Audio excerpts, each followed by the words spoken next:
Good morning. Yes, for today's 40 days. Huh?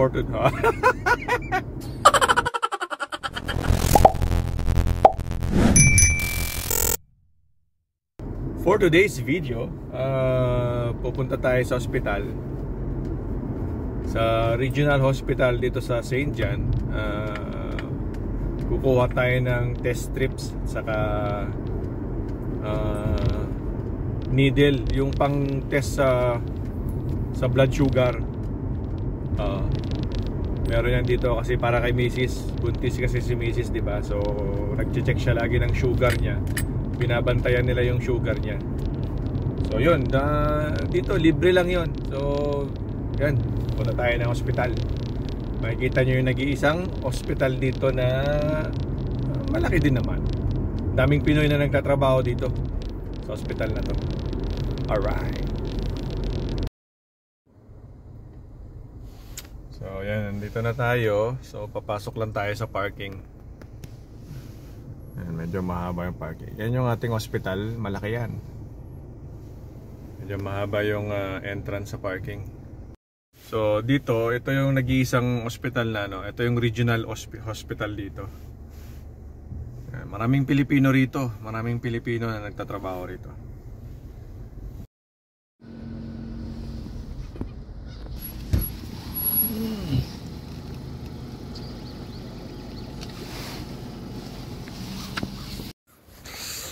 Yan, ang layo ng pinaradahan natin.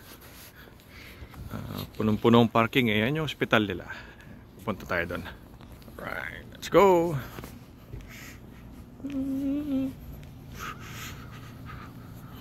Ano, yan.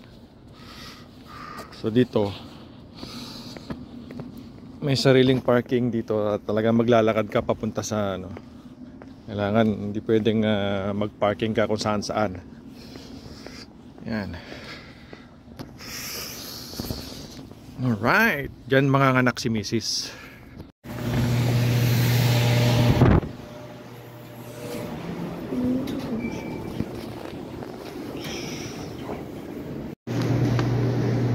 So yan, nakuha na natin, diba? So nakuha na natin yung kailangan natin.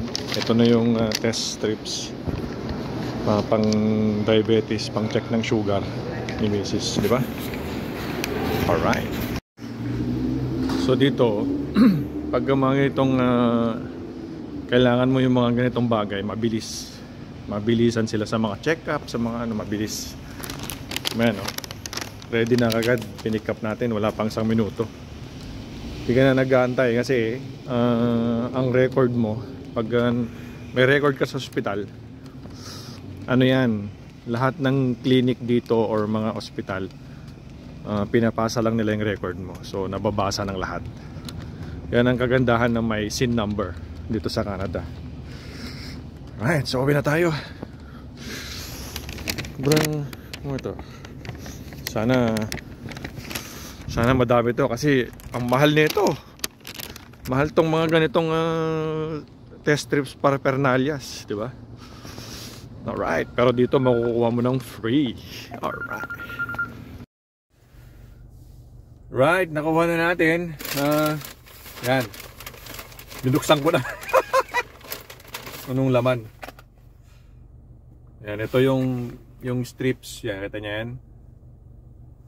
Yan yung strips. Madaming binigay Yan, ang dami Ang dami silang binigay. Tapos ito yung needle. Yan yung needle. Galing, di ba? Ano lang yan, it's all free. So good, thank you Canada. Alright, so tara na, uwi na tayo.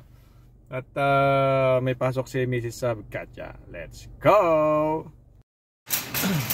So yan, after natin bumunta ng hospital, punta naman tayo dito sa grocery. At bibili tayo ng gatas niya. Ng gatas, bibili tayo ng gatis. Alright.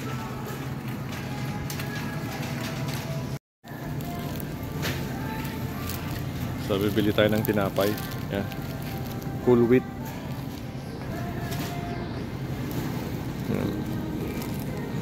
Whole wheat para sa buntis.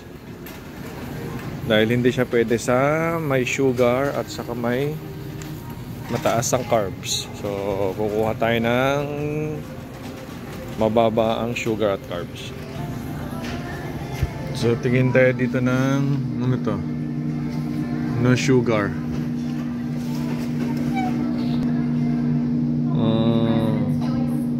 Fiber, carbo, sodium. Alright, pwede na to. No sugar. Di ba?